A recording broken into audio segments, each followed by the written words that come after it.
இப்ப உடல்ல எல்லா பேருக்கும் ஒவ்வொரு இடத்துல விழிச்சிருக்கு. அதனாலதான் அவங்க முழுமை பெற முடியல. உடல் என்னன்னா ஒரு இடத்துல விழிச்சா பத்தாது. இப்ப ஒரு வயல்ல ஒரு இடத்துல தண்ணி பாய்ச்சறது எப்படி, வயல் முழுக்க பாய்ச்சறது. உடல் முழுக்க ஒருத்தருக்கு ஒரு பெரிய பணி நடக்கணுங்க. இப்ப உதாரணத்துக்கு வச்சுக்கோங்க, பெரிய யோகியா இருக்கிறவரு நெற்றி பொட்டுல இருந்து வேலை செய்யறாரு. சில யோகி இதயத்துல இருந்து வேலை செய்யறாரு. அதுக்கு கீழ இருந்து விழிச்சா மட்டும்தான் வேலை செய்ய முடியும். இப்ப யோகிராம் சுரத்குமார் இருக்காருல்ல, அவர் எதுல எக்ஸ்பர்ட் அப்படின்னா எல்லாராலையும் சொல்ல முடியாது. ஆசனவாயு விழித்தவர், இடுப்புல இருந்து வேலை செஞ்சவர், கீழ இருந்து வந்தவர், அதுல ரொம்ப எக்ஸ்பர்ட் அவரு. அப்ப ஒரு உடல்ல ஒரு பகுதி மட்டும் விழிச்சிருச்சுன்னா அது என்ன பண்ணனா அதிகமா ஒரு இடம் மட்டும் வேலை செஞ்சுக்கிட்டே இருக்கும். அப்ப உடல் தாங்காது, உடல் பலவீனமாக வாய்ப்பு இருக்கும். அப்ப ஒரு மனிதன் என்னன்னா ஒரே ஒரு செயலை மட்டும் வச்சு வேலை செய்யறது எப்படி, பல்வேறுபட்ட செயலை திரட்டி வேலை செய்யறது எப்படி. இப்ப பல்வேறுபட்ட மாணவர்களுக்கு என்ன ப்ராப்ளம்னா, எங்கேயாவது ஒரு இடம் விழிச்சிருது, அந்த ஒரு இடத்த விட்டுட்டு மற்ற இடங்களும் விழிக்கிறதுக்கு சமன் பண்றதுக்கு என்ன வழிங்கிறத கண்டுபிடிக்க முடியல. அதுல பாதிப்பு இருக்கு, அதுல ப்ராப்ளம் இருக்கு. அவங்க அந்த ஒரு இடம் விழிச்சதை வச்சுக்கிட்டு என்ன பண்ணிடுறாங்கன்னா, நான் அனுபவம் பெற்றேன்னே சொல்லிடுறாங்க, எனக்கு எல்லாம் தெரியும்னு கூட சொல்லிடுறாங்க. அதுல ப்ராப்ளம் இருக்கு. இப்ப அந்த இடத்துக்குள்ளேயே பல்வேறுபட்ட லேயர்ஸ் இருக்கு. இப்ப நெற்றி பொட்டுலே பல்வேறுபட்ட லேயர்ஸ் இருக்கு. முதல் லேயர்ஸ் ஓபன் ஆகும் போதே சில காட்சிகள் தெரியும். ஆனா அதே மாதிரி உள்ள போறதுக்கு பல ஆண்டுகள் ஆகும். அதே மாதிரி பல லேயர்ஸ், சில லேயர்ஸ் எல்லாம் திறக்காது. ஏன் திறக்காதுன்னா நம்மளுடைய பயிற்சி பத்தாது. 24 மணி நேரமும் அந்த உஷ்ணம் அங்க ஏத்தப்பட்டுக்கிட்டே இருக்கணும். அது கீழ இருந்து கிடைக்கப்படணும். முதுகு தண்டிலிருந்து கிடைச்சா மட்டும்தான் இதை சரி செய்ய முடியும். இந்த இடத்தை திறக்கிறதுக்கு முதுகு தண்டு எவனுக்கு ஒத்துழைக்குதோ, முதுகு தண்டுல இருந்து எவன் பேராற்றல கொண்டுட்டு வர்றானோ, அப்ப முதுகு தண்டுல இருந்து என்ன பண்ணும்னா இதயத்தை தாண்டி இந்த கழுத்துக்கிட்ட 2 டிவிஷனா பிரியும். ஒரு டிவிஷன் இங்க வந்துடும், ஒரு டிவிஷன் பெடரிக்கு போகும். அப்ப ஒரு பக்கம் இந்த பக்கமும் ஒரு வேலை நடக்கும், இந்த பக்கமும் ஒரு வேலை நடக்கும். அப்ப 2 பக்கமும் வேலை தொடர்ந்து நடந்துகிட்டே இருக்கும் போதுதான் ஒரு யோகிய வெளியில விடாமையே ஒருத்தனை பாதுகாப்பா வச்சிருப்பாங்க. அந்த காலகட்டத்துல வேலையை செஞ்சிடக்கூடாது. அது ரொம்ப கடினமான காலகட்டம். உயிர் போற மாதிரியான சுச்சுவேஷன் கூட வரும், மரணத்தை பார்க்க வேண்டிய சூழ்நிலை கூட தேவைப்படும். அப்படியாப்பட்ட சூழல்கள்ல தான் அங்க ஒரு பெரிய ப்ராசஸ் நடக்குது. ஆனா ஆரம்ப நிலையிலேயே கொஞ்சோண்டு ஒரு லேயர் வந்தோடனே அது ஒரிஜினலாக நிறைய பேர் நினைச்சிடுறாங்க. இல்ல, என்னை பொறுத்தளவுக்கு சுவாசத்தை எதுக்கு கவனிக்கிறதுக்கு ஒரு வாய்ப்பை கொடுத்துருக்குறோம் அப்படின்னா, அவங்க மையமா பாதுகாப்பா இருக்கணும். இந்த தியானத்தை எந்த இடத்துல இருந்து எப்படி கவனம் வச்சாலும் அது விழிக்கும்.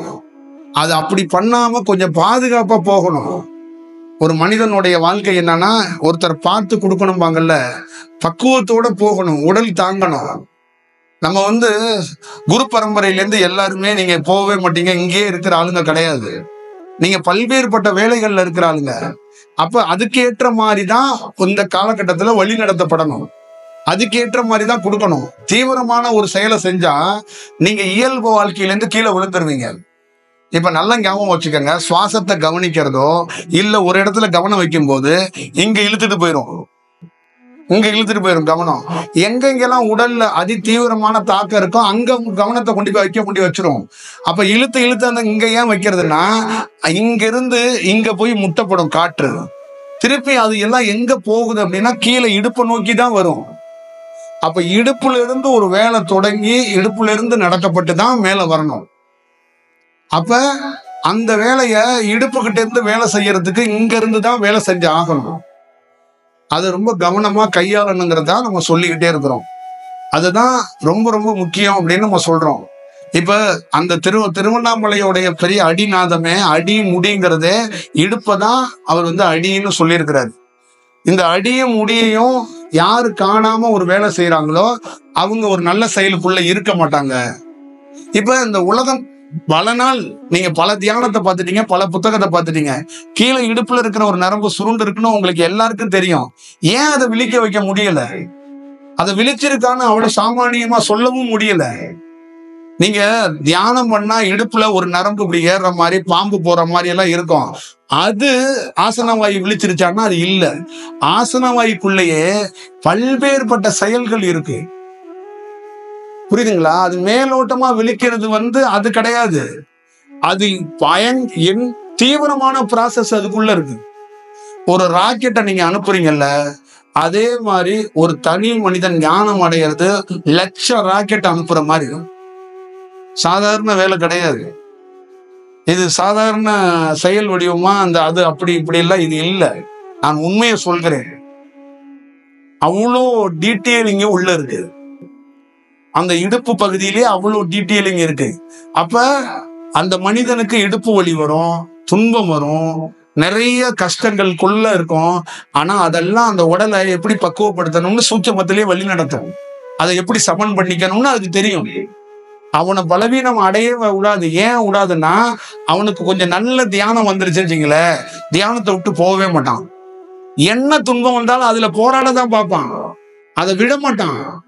மற்ற வேலையெல்லாம் விட்டுட்டு ஓடிடுவாங்க.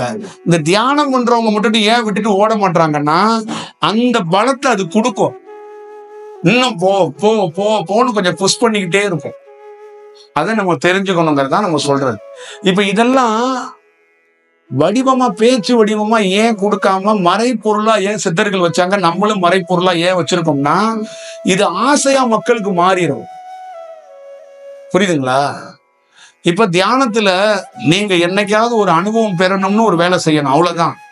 நான் அவரை மாதிரி வரப்போறேன், இவரை மாதிரி வரப்போறேன்னு தியானத்துல வரக்கூடாது. புரியுதுங்களா? அப்படி வர முடியாது. இந்த தியானத்தை முறைப்படி நம்ம ஒரு பயிற்சி எடுத்துக்கிட்டு போய்கிட்டே இருக்கணும், அவ்வளவுதான். அதுல பல்வேறுபட்ட அனுபவங்கள் ஏற்படும். அந்த அனுபவத்தை ரசிச்சு அப்படியே போய்கிட்டே இருக்கணும், அவ்வளவுதான். இப்ப எனக்கெல்லாம் ஒரு காலகட்டத்துல ஷேர் பண்றது கூட ஆளு கிடையாது. ஷேர் பண்ண கூட இது விடாது. இந்த உள் உணர்வு ஒரு 10 நாள் ஒரு தாக்கம் உடல்ல ஏற்படும். ஏதாவது ஒரு பருவ மாற்றம் ஆயிரும் உடல். 10 நாள் அப்படியே இருக்கும்.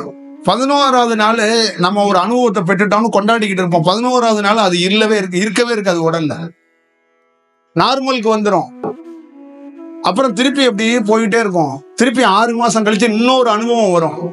அது ஒரு 15 நாள் இருக்கும். அப்புறம்தான் தெரிஞ்சிட்டு இந்த மாதிரி ஒண்ணு வந்து வந்து வந்து வந்து அது நமக்கு ஒரு எக்ஸ்பீரியன்ஸை ஏற்படுத்திட்டு வெளியில போகுது. இதெல்லாம் புரிஞ்சுக்கணும். இதுக்கெல்லாம் அடிப்படையா நம்ம என்ன சொல்றதுன்னா, சரணாகதி அடைஞ்சிட்டு நீங்க பயணிங்க. அந்த சுவாரஸ்யமான சம்பவத்தை நீங்க போக போக பார்த்தீங்கன்னா அது ரொம்ப நல்லா இருக்கும். அது வெளிப்படையா எல்லா விஷயத்தையும் டிஸ்கஷன் பண்ணிக்கிட்டே இருக்கக்கூடாது. அதனாலதான் ஒரு ரிஷியோட தியானத்தை, பெரிய யோகியோட தியானத்தெல்லாம் நம்ம டிஸ்கஷன் பண்ணாம அப்படியே கொஞ்சம் கொஞ்சமா அப்படியே கடந்து போறதுதான் பார்க்கணும். அதுதான் நம்ம சொல்றது. இப்ப இந்த உலகத்திலே நீங்க நல்லா ஞாபகம் வச்சுக்கோங்க, தியானம் பண்ண வர்றீங்க, உலகத்திலே உயர்ந்தவர் இவர் தான் அப்படின்னு ஒருத்தர் கை காட்டிட்டீங்கன்னு வச்சுங்க, நீங்க உயர்ந்தவர்கிட்ட தான் இருக்கணும்னு ஆசைப்படுவீங்களா, இல்ல கீழே இருக்கிறவர்கிட்ட இருக்கணும்னு ஆசைப்படுவீங்களா? அதேதான் இங்க எல்லாமே. நான் அந்த மாதிரி ஆகணும், அந்த மாதிரி ஆகணும், அந்த மாதிரி ஆகணும் தான் போறாங்க. நான் எந்த மாதிரி ஆக வேண்டாம். நான் இயல்பா என்னுடைய வாழ்க்கையை பார்க்கணும், இயல்பா நான் வாழணும், நான் என்னுடைய பிரயாணத்துல போறேன்னு யாருக்கும் அந்த எண்ணம் வரமாட்டேங்குது. நீங்க 90 விழுக்காடு மக்கள் நான் சந்திச்சுட்டேங்க. 90 விழுக்காடு மக்களும் எனக்கு உங்களை மாதிரி ஒரு பெரிய அனுபவம் இருக்கு, எனக்கு எல்லா காட்சியும் தெரியுது, எல்லா செயலும் இருக்கு, நீங்க பேசுறீங்க, எனக்கு சந்தர்ப்பம் கிடைச்சா நானும் பேசிடுவேன் தான் சொல்றாங்க. புரியுதுங்களா? உங்களுக்கு ஒண்ணு நிகழ்ந்து நீங்க ஒண்ணு பண்றீங்கல்ல, இந்த மாதிரி கிளாஸ் எல்லாம் உங்களை தேடி வர்றாங்கல்ல, அந்த மாதிரி நானும் பண்றதுக்கு தயாரா இருக்கிறேன். என்ன சூழல் அமையல, இல்லைன்னா போய் பண்ணணும் அப்படிங்கிற மனநிலையில தான் இருக்கிறாங்க. ஏன்னா அவங்களே அனுபவம் பெற்றுட்டு தான் அவங்களே நினைக்கிறாங்க. அப்ப அதோடைய செயல்பாடுகள் எப்படி இருக்குங்கிறத நீங்க பார்த்துக்கணும். இப்ப இன்ன வரைக்கும் ஒரு தியானம் பண்ற மாணவன் மேம்படாம இருக்கிறதுக்கு காரணமே தியானத்துக்குள்ளேயே ஆசைப்படுறாங்க, தியானத்தையே ஆசைப்படுறாங்க. அதுதாங்க பிரச்சனை. இந்த வாழ்க்கையில மேம்படணும் அப்படிங்கறது ஆசையை விட்டு ஒழிக்கிறதா மேம்படுறது. ஆசைய நீங்க நல்லா ஞாபகம் வச்சுக்கோங்க. எனக்கு கற்றுக் கொடுத்தது, நான் பார்த்தது, என்கிட்ட இருக்கிற தீய பழக்கத்தை எல்லாம் நான் கட்டுப்படுத்தவே இல்லைங்க. நான் நான்வெஜ் சாப்பிடுவேன். எல்லா மனிதன்கிட்ட இருக்கிற எல்லா பழக்கமும் என்கிட்ட இருந்துச்சு. ஆனா ஒன்னையுமே நான் நிறுத்தல, இந்த தியானம் நிறுத்துனுச்சு. புடுங்கி போட்டுச்சு கீழே ஒண்ணு ஒண்ணா. அற்புதமா கீழே விழுந்துச்சுங்க ஒண்ணு ஒண்ணா. என்னால திருப்பி அந்த பொருளை எடுக்கவே முடியல. எந்த சுவை பேர் சுவைன்னு நினைச்சனோ, மீன் குழம்போ கறி குழம்போ, அதை என்னால தொட முடியலங்க. அந்த அந்த நாக்கோட தன்மை மாறி போச்சு. கட்டுப்பாடு இல்ல. கட்டுப்பாடால இங்க எதையும் சாதிக்க முடியாது. எல்லா விஷயமும் அப்படிதான் மாறினுச்சு. நான் எந்த சிஸ்டமாவும் இல்ல. அதுதான் இந்த உயர்ந்த தியானம். இப்ப உங்ககிட்ட இருக்கிற பழக்க வழக்கம், நடவடிக்கை, செயல்பாடுகள், பேச்சு, தன்மை, அந்த போக்கு, தியானம் எல்லாம் மாறினா அது மிக சிறந்த தியானம்னு அர்த்தம். அதுதான் ஒரு தனி மனிதனுக்கு நிகழணும். ஒரு தனி மனிதன் அதுதான் இருக்கணும். ஒரு தனி மனிதன் எப்பயுமே போய் பரவச நிலையிலே இருக்கிறது இல்ல. தனக்குள்ள இருந்து பெரிய சேஞ்ச் அது உருவாக்கிட்டே இருக்கும். ஆட்டோமேட்டிக்கா நடக்கும். நீங்களே மாறுவீங்க, உங்களை அறியாம மாறுவீங்க. ஒரு இடத்துல உங்களுக்கு தியானத்துக்கு எதிராக இருக்கிற உங்க மனைவியோ குழந்தையோ தாயோ ஒரு இடத்துல என்ன பண்ணுவாங்கன்னா உங்களை வணங்குவாங்க. வணங்கலனாலும் இந்த பிரபஞ்சம் வணங்க வைக்கும். அந்த சூழலும் நிகழும். ஆனா நீங்க போய் போர்ஸ் பண்ணீங்கன்னா அது தலைகளா நின்னாலும் நடக்காது. அது நடக்கவே நடக்காது. அதனால இயல்பாக அது நிகழப்படணுங்கிறது தான் அதோட தத்துவம். இங்க உலகத்திலே நல்ல விஷயம் எது தெரியுங்களா? இயல்பா நீங்க வாழுங்க, இயல்பா நிகழும்னு சொல்றதை யாரும் கேட்க மாட்டாங்க. அதுக்கு ஒரு பயிற்சி கொடுக்கணும், அதுக்கு ஒரு மந்திரம் கொடுக்கணும்.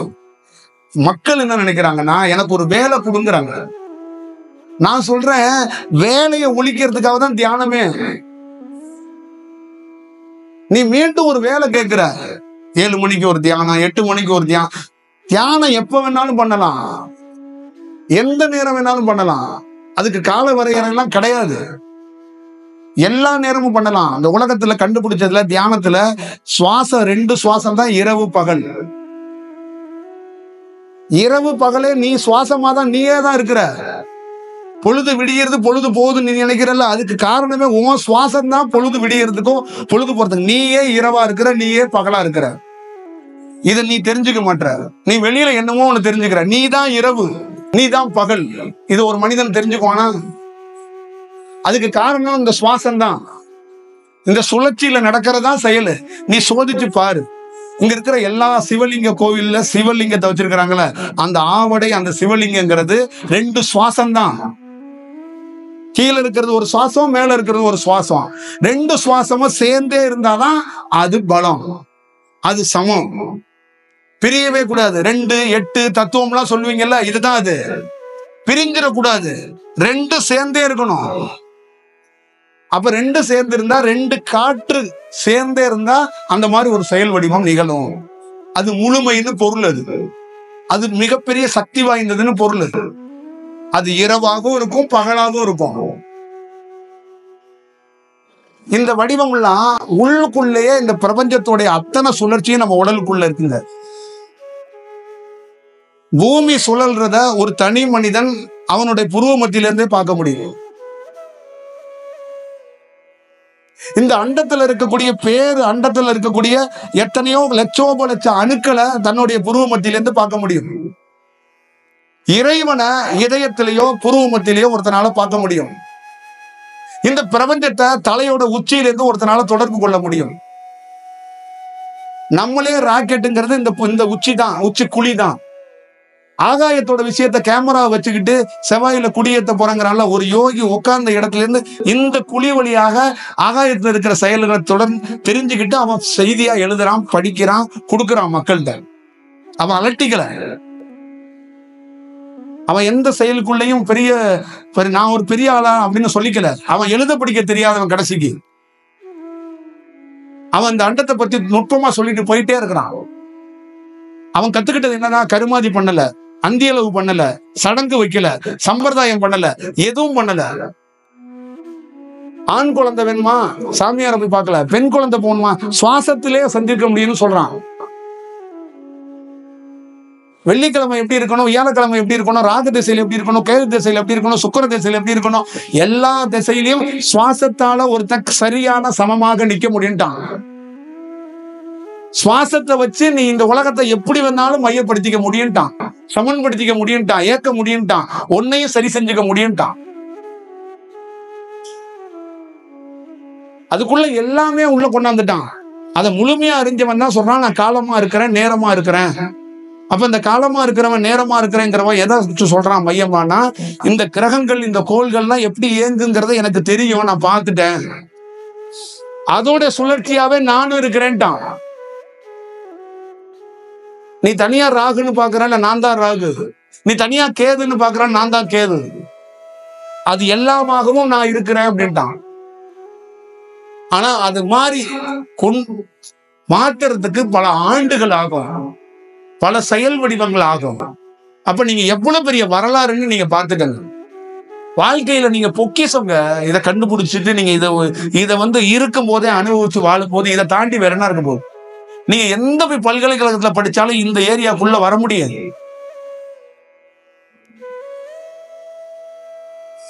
அதனாலதான் ஒரு யோகிய என்ன சொல்லுவாங்கன்னா, புரியாத புதிர், கண்டே பிடிக்க முடியாது. அவரை எந்த செக்ஷன்லயும் நீங்க சேர்க்க முடியாது, எந்த வரையறையிலையும் போட்டு அடைக்க முடியாது. ஏன்னா மனித அறிவை வச்சு அவனை கண்டுபிடிக்க முடியாது. அவனை தொடர்பு கொள்ளணும்னா அவனை மாதிரி மாறினாதான் அவனை கண்டுபிடிக்க முடியும். திருமூலரை கண்டுபிடிக்கணும்னா திருமூலர் எழுத்தை மட்டும் வச்சு கண்டுபிடிக்க முடியாது. அந்த செக்ஷன் மாறினாதான் அவன் ஒரு இடத்துக்குள்ள எப்படி இருக்கிறாருங்கிறத தெரிய வரும். அப்பதான் நமக்கு புரியும். அப்ப கோயிலுக்குள்ள தல வரலாறு கண்டுபிடிக்கிறத தாண்டி இந்த கோயில் எதுக்குங்கிறத கண்டுபிடிக்கணும். இது என்ன கொடுக்குது, நமக்கு என்ன கொடுக்குது, இது என்ன சொல்ல வருது அப்படிங்கிறத எல்லாத்தையும் அந்த தியானத்துல இருந்து கண்டுபிடிச்சிட முடியும். அப்ப எவ்வளவு பெரிய செயல் வடிவத்தை நீங்க பார்த்துருவீங்கிறத பார்த்துக்கணும். அப்ப இது சாதாரண செயல் கிடையாது. நான் தினந்தோறும் நான் வணங்குறேன். காரணம் என்னன்னா, அவ்வளவுடைய ரகசியங்கள் தெரியறதுனால இந்த உடலையும் என்னை நான் வியப்பா பாக்குறேன். இதை தாண்டி வேற என்ன இருக்க போதுன்னு தான் நான் வேற மற்ற விஷயத்துல கவனம் செலுத்துறது இல்லை. மற்ற விஷயம் தேவைப்படாது. இப்ப நீங்க எத்தனை கோடிகள், நீங்க இப்ப கிடையாது, இன்னும் எத்தனை ஆண்டுகள் ஆனாலும், எத்தனை கோடிகள் கொண்டாந்து கீழே கொட்டினாலும், இந்த மாதிரி பருவ மாற்றம் அடைஞ்சிட்டான்னா அவன் அதெல்லாம் தூர தள்ளிடுவான். அதுக்குள்ள போக மாட்டான். அதுக்குள்ள அவன் போறான்னா அவன் இன்னும் அடையலன்னு அர்த்தம், இன்னும் கொஞ்சம் தேக்கம் இருக்குன்னு அர்த்தம். அப்ப இதுதான் ஒரு வகுப்புக்குள்ள இதை எப்படி ஒரு நாள்ல கொண்டு வந்துட முடியும். இதுதான் பல துறவிகள் 7 சிஷியர்கள், 8 சிஷியர்கள், 10 சிஷியர்களோட போகும்போது கொஞ்சம் கொஞ்சமா அவங்கள்ட்ட போட்டுக்கிட்டே வருவாங்க. இது இந்த மாதிரின்னு சொல்லிக்கிட்டே அனுபவத்தை கடத்திக்கிட்டே வருவாங்க. சில சிஷியர்களுக்கு என்ன பண்ணுவாங்கன்னா, தீட்சையை கொடுத்து உபதேசத்தை கொடுத்து விரட்டி விட்டுருவாங்க. போடா, போய் சுத்திட்டு வாடா. அப்ப பல்வேறுபட்ட நகரங்கள்ல சுத்தும் போது அவருக்கே ஒரு எக்ஸ்பீரியன்ஸ் ஏற்படும், ஒரு அனுபவம் ஏற்படும். அவர் திருப்பி வருவார். நல்லா ஞாபகம் வச்சுக்கோங்க. மீண்டும் சொல்றேன், யோகிராம் சுரத்குமார் எந்த ஆசிரமத்திலையும் போய் தியானத்தை கத்துக்கல. ரமணர் போய் எந்த ஆசிரமத்திலையும் தியானம் கத்துக்கல. தியானம் ஆசிரமத்துல போய் கத்துக்கிறதே விசித்திரமா இருக்கு, எனக்கு புதுசா இருக்கிறது. தியானத்தை கத்தெல்லாம் கொடுக்க முடியாதுங்க. அப்படியெல்லாம் ஒரு சிஸ்டமே கிடையாதுங்க. தியானத்தெல்லாம் யாருமே எல்லாம் கத்தெல்லாம் கொடுக்க முடியாது. ஒருத்தன் இப்படி போற போக்குல உங்களை கண்ணுல 5 நிமிஷம் பார்த்துட்டானா உங்களுக்கு தியானம் வருங்க, அவ்வளவுதான். இது கிளாஸ் எல்லாம் எடுக்க வேண்டியது இல்ல. இதுதான் உண்மையான தகவல். இதுக்கு போய் கிளாஸ், இதுக்கு ஒரு விஷயம்லாம், இது ஒரு சூழலுக்காக இப்படி நடந்துகிட்டு இருக்கு. இது இப்படி இல்ல. 22 ஆண்டுகள் 30 ஆண்டுகள் யோகிராம் சுரத்குமார்லாம் ரோடு அலைஞ்சதுக்கு காரணம் அதுதான். அப்ப அவரு தெரிஞ்சுக்கிட்டது என்னன்னா, இந்த 30 ஆண்டுகள் இப்படிதான்.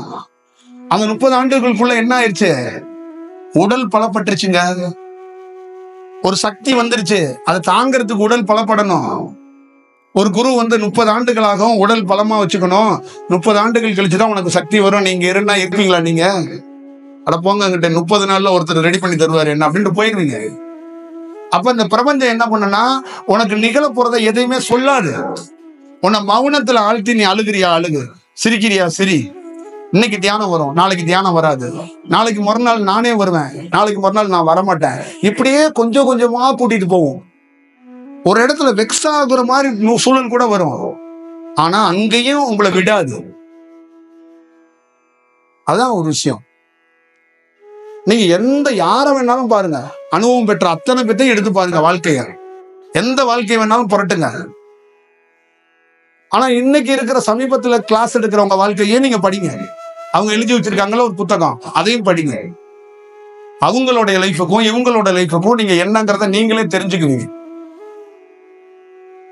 அது நேச்சர்ல இருந்து நடக்கணுங்க. அதுதான் சொல்றது. அதுதான் ஒரு உண்மை தத்துவமா கொடுக்கறது. இப்ப நம்ம கிட்ட இருந்து ஒண்ணு இயற்கையா கொடுத்ததுனாலதான் ஏதாவது ஒண்ணு கொடுக்க முடியும். இல்லைன்னா இதை ஒரு ரெடிமேடா ஏதாவது பண்ண முடியாது. இது அனுமதி, இது ப்ராப்பரா தீர்மானிக்கப்பட்டு இந்த வேலை. இதை தெரிஞ்சுக்கிட்டு தான் நம்ம இந்த வேலைக்குள்ள உட்காரணும், இந்த வேலையை செய்யணும்.